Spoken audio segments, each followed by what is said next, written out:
बता देता हूँ मैं ग्राफ ऑफ सेंट्रलाइजेशन।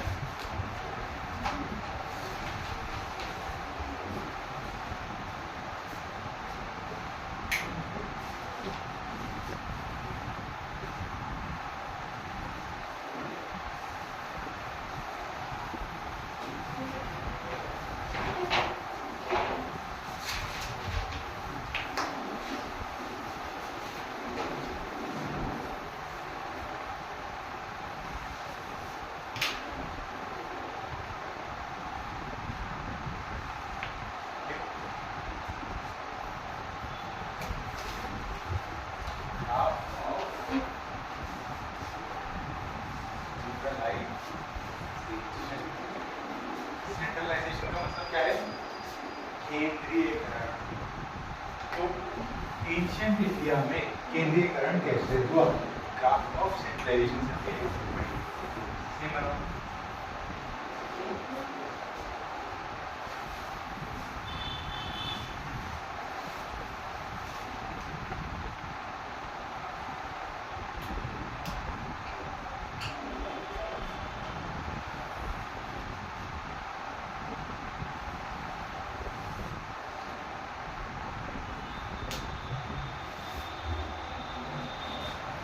आप पढ़ेंगे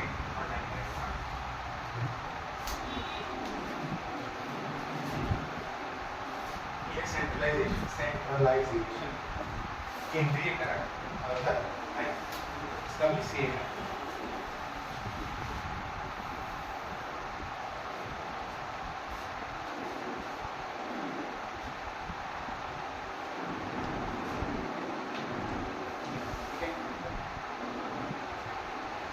बात होती है वैदिक से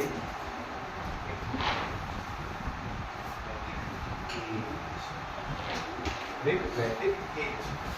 अब वैदिक एज में एक राजा, जिसको हम बोलते थे राजन, एक वैदिक राजा को क्या बोलते थे? राजन। और राजन का काम क्या था? राजन का काम क्या था? गाय की रक्षा करना। राजन का काम क्या था? कैटल या गाय की रक्षा करना। बस राजन का यही काम था, गाय की रक्षा करना। और इसके साथ में ट्राइब में कुछ लोग, तो इन लोग अपने नॉर्मल काम पे जाएंगे, कोई शिकार करने जा रहे हैं, कुछ करने जा रहे हैं, तो इनके पास गाय है, इनकी रक्षा के लिए कौन बैठा है? राजन। ये गाय की रक्षा कर रहा है, तो इसमें राजन क्या बोलते थे हम? गो। राजन बोलते थे गो। वो क्यों? क्योंकि वो गाय की रक्षा करता है। अब आप काम पे जा रहे हो, फिर आपके लिए आपकी गाय की रखवाली कर रहे हैं, ठीक है? तो आप उसको बदले में कुछ दोगे, क्या दोगे? अपने मन से कुछ भी दोगे, जैसी मर्जी वैसा दोगे। इसको हमने बोला क्या कहते थे राजन को? हम लोग बलि। बलि बलि बलि मतलब मारने वाली बलि नहीं, एक ट्रिब्यूट की तरह है, वो एक भेंट की तरह है। राजन हमारी गाय की रखवाली कर रहा है, इसलिए हम उसको एक भेंट दे रहे हैं। उस भेंट को क्या बोलते थे हम? बलि, ठीक है? तो ये बलि चाहे तो आप राजन को दो, चाहे तो आप राजन को ना दो, ये आपके ऊपर है, ठीक है? तो ये था वैदिक एज। अब राजा के पास कितने कंट्रोल है? राजा कर रहा है वो सिर्फ गाय की रक्षा, तो इसलिए हमने क्या कहा? सेंट्रलाइजेशन एकदम जीरो है, एकदम।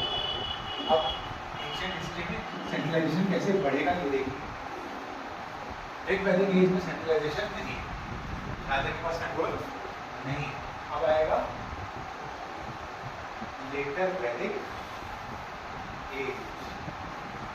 लेटर वैदिक एज में क्या हुआ? जो राजा था, राजा का पद अनुवांशिक हो गया। अनुवांशिक हो गया मतलब जो राजा का बेटा है वो राजा बनेगा और उसका बेटा वो राजा बनेगा, तो ये अनुवांशिक हो गया। राजा का पद हेरिडिटरी।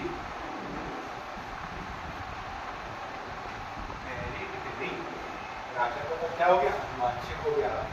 अब राजा का पद अनुवांशिक हो गया, इससे क्या होगा? राजा का महत्व बढ़ गया, राजा की फैमिली का महत्व बढ़ गया। इसका महत्व बढ़ गया, तो लोगों से क्या लेने लगेगा ये टैक्स, टैक्स देने लगा लोगों से। अब टैक्स देना जरूरी हो गया, अब आप इसको सुन नहीं सकते कि आप चाहे तो दे चाहे तो ना, ऐसा नहीं, अब टैक्स देना जरूरी है। पहले पहले केस में टैक्स देना जरूरी नहीं था, वो बली था, आप चाहे तो दो चाहे तो ना दो, लेकिन अब राजा का कंट्रोल धीमे धीमे बढ़ रहा है, ठीक है।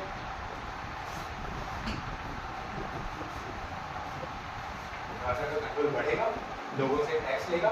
अब आप किसी से टैक्स ले रहे हो, टैक्स लेने के लिए कौन किसी को भेजोगे, राजा तो चाहेगा, किसको भेजेगा वो नौकर, नहीं सबसे पहले लैंडलॉर्ड चाहे साथ बना, किसी को लेने भेजेगा नौकर, नौकरशाही, नौकरशाही क्या बोलते हैं इसमें bureaucrats, bureaucrats, IAS IPS bureaucrats, नौकरशाही। अब राजा के IAS IPS क्या होंगे, नॉर्मल अधिकारी, उनको वो भेजेगा टैक्स लेने, टैक्स लेके उनको राजा को देंगे। अब क्या हो रहा है, राजा का कंट्रोल बढ़ रहा है, कैसे बढ़ रहा है, एक तो टैक्स मांग रहा है और वो नौकरों को अपॉइंट कर रहा है, अधिकारियों को अपॉइंट कर रहा है, ठीक। पहले केस में ऐसा कुछ नहीं था, कोई अधिकारी नहीं थे, कोई टैक्स नहीं, अब अधिकारी भी आ गए, टैक्स भी आ गए और राजा का पद अनुमानशिक ही हो गया। इसलिए हमने कहा यहाँ से यहाँ तक सेंट्रलाइजेशन बढ़ा, एकीकरण पावर किसके पास आ गई, राजा के पास आ गई, केंद्रीकरण पावर का बढ़ा, ठीक है। अब लेटर गति के बारे में आते हैं, महाजनपद एज,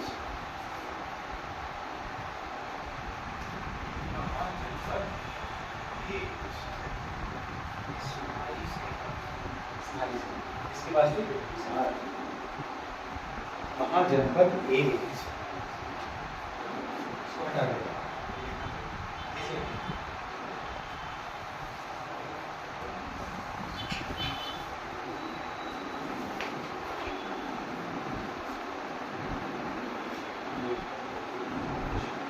ये है महाजनपद एज। अब हम आए महाजनपद एज पर। महाजनपद एज में एक आदमी था, जिसके एक आदमी का राजा, उसका नाम था बिम्बिसार, बिम्बिसार, हर्यक वंश का राजा था बिम्बिसार। कौन सा वंश था, हर्यक, बिम्बिसार। बिम्बिसार के पास क्या था, इतिहास में पहली बार स्टैंडिंग आर्मी, इतिहास में सबसे पहली बार स्टैंडिंग आर्मी किसके पास थी, बिम्बिसार के पास। स्टैंडिंग आर्मी क्या होता है, इनका काम सिर्फ जब लड़ाई हो, उनका काम सिर्फ लड़ना है। अभी तक क्या था, लेटर वैदिक एज में जो राजा था उसके पास आर्मी कैसी थी, कोई लोहार है, कोई खाना बनाने वाला है, लेकिन अगर लड़ाई हुई तो सबको किस लिए जाएगा, वो लड़ाई करेगा। अभी यहाँ पे कोई आर्मी का कॉन्सेप्ट नहीं है। महाजनपद एज में एक राजा था बिम्बिसार, सबसे पहले उसने एक ऐसी सेना बनाई जिसका काम था सिर्फ लड़ने। पहली इतिहास में पहली स्टैंडिंग आर्मी इसके पास थी बिम्बिसार, ठीक है। अब किसी के पास स्टैंडिंग आर्मी है, किसी के पास ऐसी सेना है जो सिर्फ लड़ने चाहिए, तो वो उसका सीधा ऑर्डर मानेगी, सीधा ऑर्डर मानेगी, सीधा ऑर्डर मान रही है एक आर्मी का, तो सेंट्रलाइजेशन क्या हो रहा है और बढ़ रहा है, तो एकीकरण, केंद्रीकरण और इतिहास में बढ़ रहा है, ठीक है।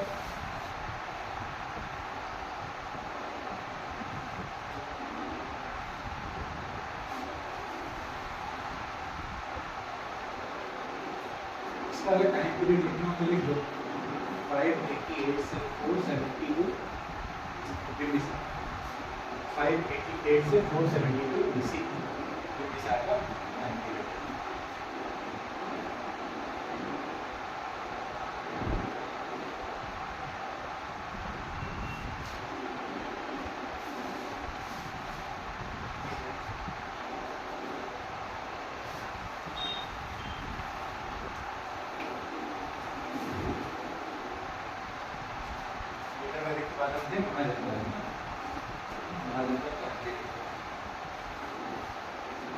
महाजनपद की बात आते हैं हम नंद डायनेस्टी पे।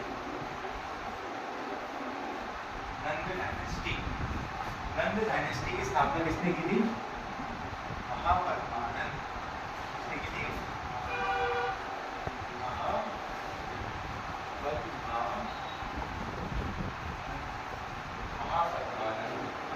नंद डायनेस्टी की स्थापना की। महापरिवालन का एक बेटा क्या नाम था उसका? धनानंद। धनानंद किससे लड़ा था? चंद्रगुप्त मौर्य से ना।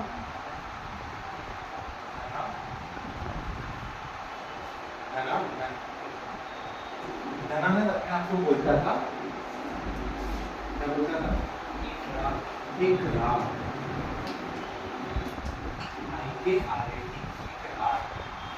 धनानंद अपने आप क्या बोलता था? एक राम। इकरार का मतलब सोल अथॉरिटी, एक ही अथॉरिटी है। कौन है वो अथॉरिटी? धनानंद।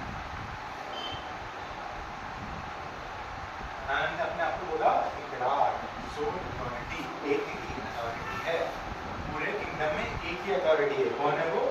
धनानंद। वो अखिल भुवन हाँ, तो एक ही अथॉरिटी है, इसका मतलब केंद्रीकरण और अभी तक क्या था? ये महाजनपद बिंबिसार आर्मी कंट्रोल कर रहा था। इसने आगे क्या बोला? मैं क्या हूँ? इकरार हूँ, मेरे पास मैं ही हूँ इस किंगडम। एक ही अथॉरिटी कौन है? तो सेंट्रलाइजेशन और बढ़ गया। ठीक है, अब और इसने अपने क्या बोला? अखिल भुवन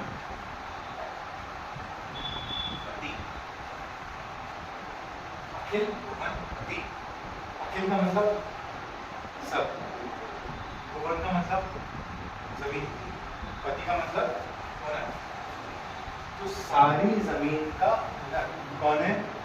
राजा। राजा कौन है? धनानंद। एक ही अथॉरिटी है, इकरार, और सारी जमीन का ओनर भी है राजा। सेंट्रलाइजेशन बहुत बढ़ गया है। ऋग्वेदिक में कोई जमीन नहीं, यजुर्वेदिक में कोई जमीन नहीं, महाजनपद में जमीन थी लेकिन ओनर नहीं। अब ये जमीन का पूरा ओनर है, जमीन की ओनरशिप है, लोगों की ओनरशिप है, तो सेंट्रलाइजेशन और बढ़ रहा है, केंद्रीकरण बहुत बढ़ता जा रहा है इतिहास। ठीक है, और सुनो, धनानंद के पास एक सेना थी। उसके पहले वाले राजा बिंबिसार के पास स्टैंडिंग आर्मी थी। स्टैंडिंग आर्मी इसके पास भी होगी, वो उसको और ग्रेड करेगा, ग्रेड करेगा। तुम्हारे पास मान लो एंड्रॉइड 10 का मॉडल है, तुम उसको 11 में, 12 में, 13 में अपग्रेड करोगे। तो पहले वाला आदमी भले 10 चलाएगा, तो कितना चलाओगे? 13। तो ये इसने स्टैंडिंग आर्मी थी इसके पास, इसने क्या किया? इसने कहा कि मेरी सेना कैसी है? उग्र सेना। तो धनानंद की सेना क्या बोलते थे? उग्र सेना। उग्र सेना कैसी है? स्टैंडिंग आर्मी तो है, ये आर्मी जा जाके लड़ाइयाँ करेगी जगह जगह। अभी जगह जगह जाके लड़ाइयाँ करेगी।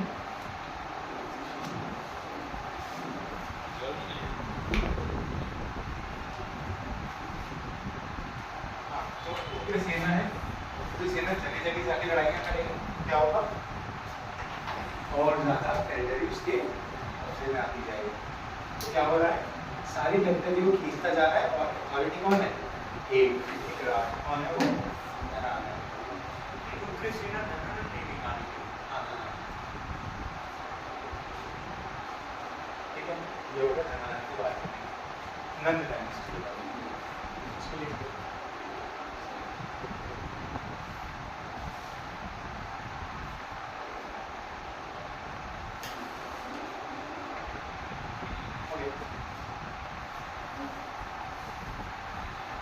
धनानंद को किसने हराया था? नंद डायनेस्टी को किसने हराया था? मौर्य डायनेस्टी। कौन सी मौर्य ने हराया? चंद्रगुप्त मौर्य। चंद्रगुप्त मौर्य के साथ कौन था? चाणक्य। चाणक्य ने क्या लिखी?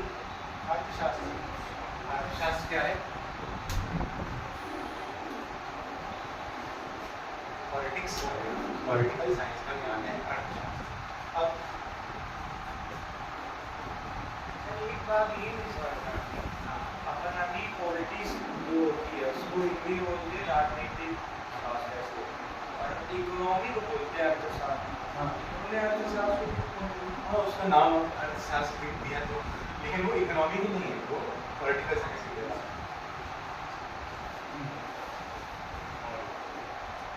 नंद के बाद मौर्य। मौर्य में सबसे ज्यादा सेंट्रलाइज्ड कौन सा शासक था? सबसे ज्यादा कंट्रोल किसके पास था? अशोक के पास। क्यों था? कितने लोग? पहला no landlords, no landlords. कोई जमींदार नहीं थे, कोई जमींदार नहीं थे, मतलब सारी अथॉरिटी अशोक के पास है, उसके नीचे कोई नहीं बना हुआ है। ठीक है। दूसरा एग्जाम और ब्यूरोक्रेट्स। एग्जाम फॉर ब्यूरोक्रेट्स, अधिकारियों के लिए परीक्षाएं होती थी। इसे लिखो गुड स्पाई सिस्टम, अच्छी गुप्तचर व्यवस्था, अच्छी गुप्तचर व्यवस्था। एग्जाम फॉर ब्यूरोक्रेट्स, अधिकारियों के लिए सिविल सेवा का exam. Bureaucrats, CRATS, BUREAUCRATS, bureaucrats, नौकरशाही, नौकरशाह।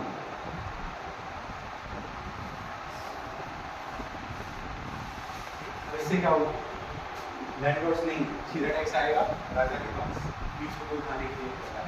एग्जाम फॉर ब्यूरोक्रेट्स, ब्यूरोक्रेट्स जो नौकर आएंगे वो पढ़े लिखे समझदार रहेंगे, तो राजा का सीधा कंट्रोल रहेगा, उसको पता रहेगा कि क्या हो रहा है देश। ठीक है। और उसकी बात सुनेंगे, और नहीं सुनेंगे तो उसको डिसमिस कर देंगे। और क्या? गुड स्पाई सिस्टम, गुप्तचर व्यवस्था। अगर आपका ब्यूरोक्रेट कुछ गड़बड़ कर रहा है, कुछ पैसा खा रहा है, कहीं टैक्स आपको पूरा नहीं दे रहा है, कौन आपको बताएगा? स्पाई, गुप्तचर। गुप्तचर कैसे थे? जो मौर्य साम्राज्य था उसमें एक ऐसी व्यवस्था थी, एक डिपार्टमेंट ऐसा है जो राजा से कभी भी मिल सकता है। रात में आप 2 बजे बुला लो, 3 बजे बुला लो। कौन सा डिपार्टमेंट था वो? गुप्तचर वाला डिपार्टमेंट। तो जब आपको ये पता है कि गुप्तचर रात में 2-3 बजे जाके भी बता सकता है राजा को, तो आप कैसे चलोगे? सीधे चलोगे, आपको गड़बड़ नहीं करोगे। और राजा को सब पता है, राजा को सब पता है देश के बारे में, तो ये सेंट्रलाइजेशन अपने पीक पे है। इससे ज्यादा सेंट्रलाइजेशन पीछे डिस्ट्रिक्ट में नहीं आया। ठीक है। राजा को पूरा कंट्रोल है अपने देश में। ठीक है। नेक्स्ट है, अब यहाँ से एक लाइन चल रही है। ठीक है। सेंट्रलाइजेशन बढ़ गया, मौर्य तक पहुंच गया ना, यहाँ से लिखो लाइन। अब केंद्रीकरण एकदम कम होने लगेगा। मौर्य के बाद आते हैं कुषाण।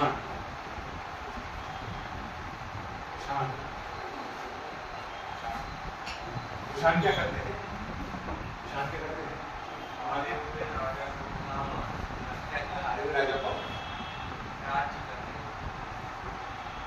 ये यार देखो, मान लो कि कुषाण ने किसी किंगडम पे अटैक किया। ठीक है। अटैक किया, इसका एक राजा है। पहले क्या होता था?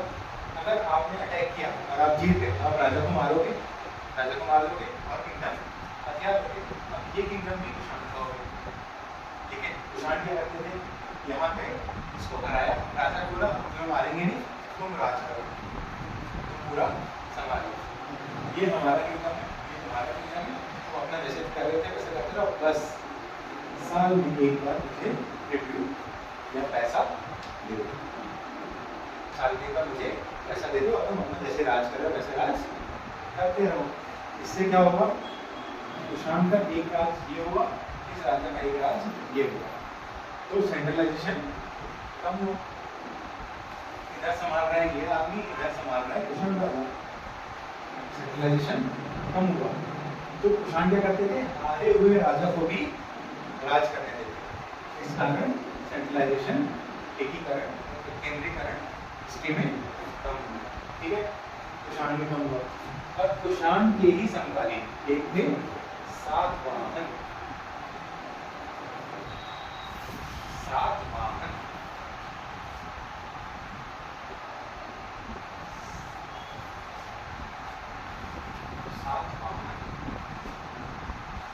अच्छा, कुषाण ने इसको क्या बोला? इसको अपना राज्य नहीं बोलते थे, इसको लोग बोलते थे सत्रपीस। सत्रपीस समकालीन मतलब कंटेम्परेरी। इसको मान लो कि कुषाण ने पाया है, उसने एक को हराया और उसके राज्य में वो राज्य कर रहा है, तो बोलेगा हाँ मेरा एक सत्र, कुषाण का एक सत्र, ये हारे हुए राजा का जो किंगडम है क्या कहलाता है? कुषाण का सत्र।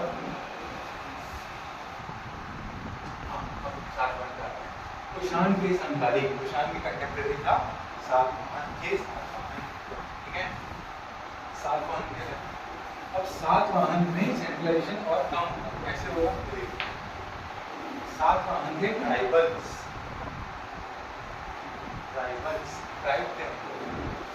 ट्राइब क्या होते हैं? ब्राह्मण, क्षत्रिय, वैश्य, शूद्र, ये वर्ण सिस्टम था, 4 वर्णों में क्लासिफाई करते थे लोगों को। ट्राइबल्स इनके बाहर आते हैं, वर्ण सिस्टम में नहीं आते, ट्राइबल इस सिस्टम के बाहर हैं। अब आप कोई जनजाति हो, आप फॉरेस्ट में रह रहे हो और आप इस सिस्टम के बाहर हो, आप क्या बनना चाहते हो? राजा। राजा बनने के लिए आपको क्या होना पड़ेगा? इस सिस्टम में आना पड़ेगा। अब किसी ट्राइबल को कोई जनता स्वीकारेगी नहीं अपने राजा के रूप में। राजा के रूप में किसको स्वीकारा जाएगा? जो इस वर्ण सिस्टम का पात्र होगा। अब आप ट्राइबल हो, आपको वर्ण सिस्टम में आना, कौन लाएगा? कौन लाएगा? ब्राह्मण। ब्राह्मण कैसे लाएगा?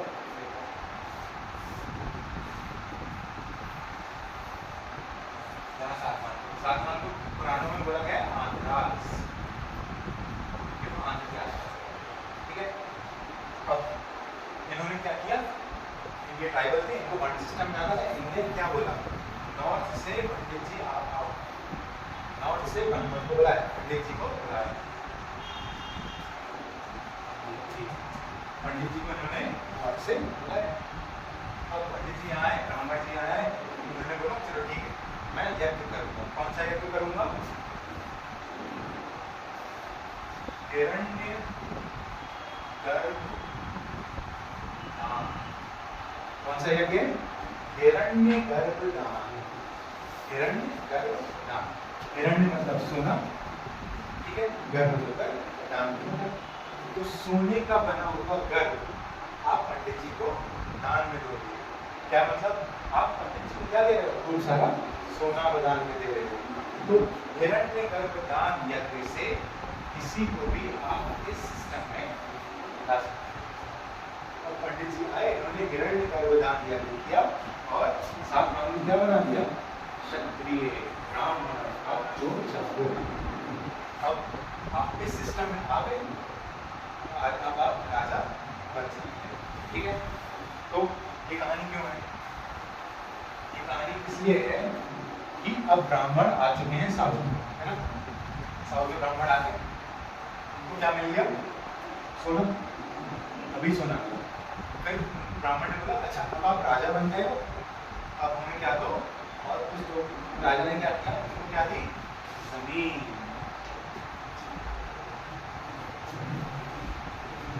इतिहास में सबसे पहले ब्राह्मण को लैंड ग्रांट, जमीन दान देना किसने चालू किया? सातवाहन। क्यों चालू किया? समझ गए? क्योंकि ब्राह्मणों ने उनकी राजा बनने में मदद की। तो सातवाहन ने क्या चालू कर दिया? लैंड ग्रांट्स, ब्राह्मणों को जमीन देना चालू कर दी।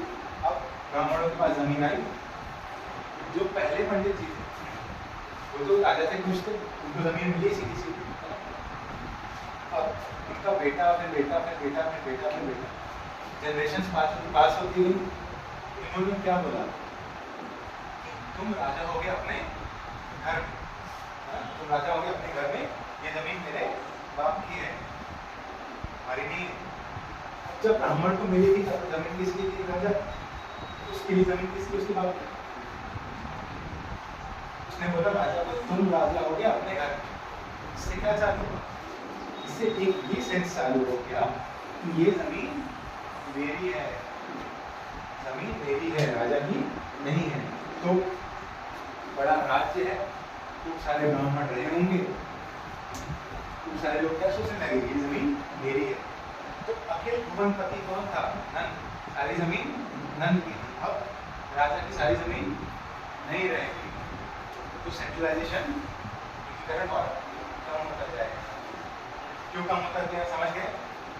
लैंड ग्रांट्स के कारण। ठीक, इससे भारत में आया फ्यूडलिज्म की मैं बात कर रहा हूँ। फ्यूडलिज्म से भारत में क्या है? लैंड ग्रांट से फ्यूडलिज्म। अब सामंतवाद, सामंत युग, जो इस जमीन का मालिक है ना वो सामंत है। अब जब सामंत ताकतवर होगा राजा ठीक होगा। एक राज्य में दो ताकतवर कैसे रहेंगे? कोई ताकतवर होगा तो कोई वीक होगा। यहाँ सामंत ताकतवर हो रहा है तो राजा वीक हो रहा है, राजा वीक हो रहा है तो केंद्रीकरण कम होगा। इसके हमने क्या देखा? अशोक के बाद कुषाण, कुषाण के बाद सातवाहन। सातवाहन और नीचे क्यों है? क्योंकि उनको लैंड ग्रांट्स देने पड़े राम वालों को, राजा बनने के लिए। ठीक है, फिर उसके बाद आते हैं यहाँ पे गुप्त।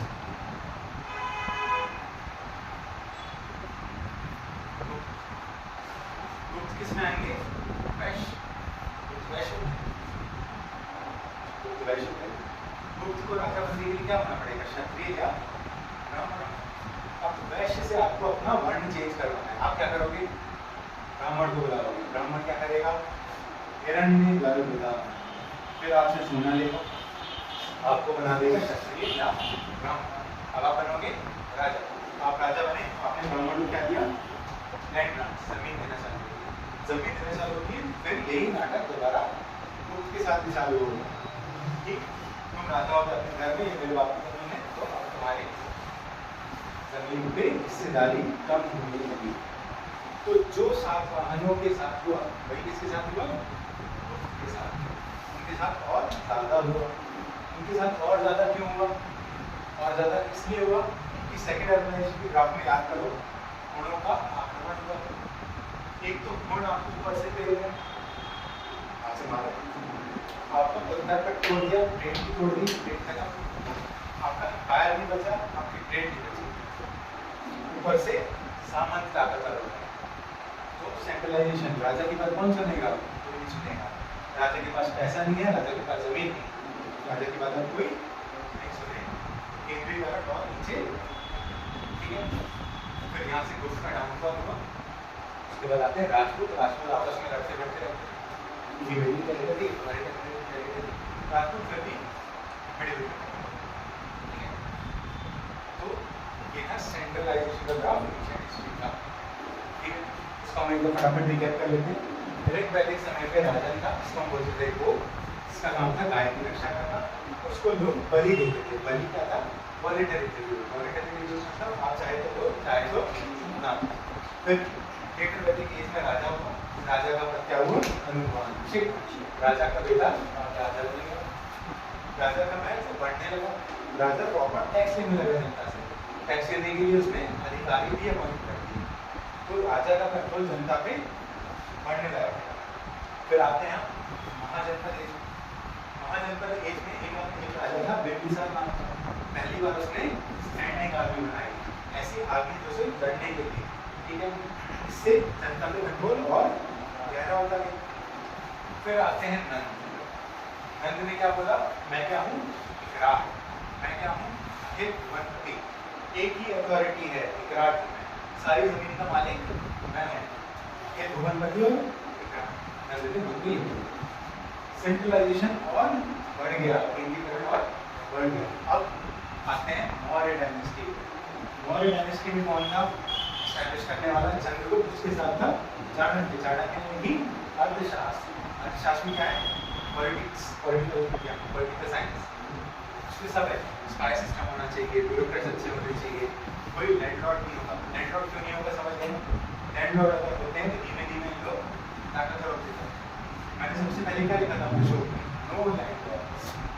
जब लैंडलॉर्ड नहीं तो सारी ताकत किसके पास है? सारी जमीन किसके पास है? मौर्य के पास, राजा के पास। तो सेंट्रलाइजेशन अपने पीक पे। फिर डिक्लाइन कैसे चालू हुआ? कुषाण। कुषाण ने क्या किया? हारे हुए राजा को रूल करने दिया।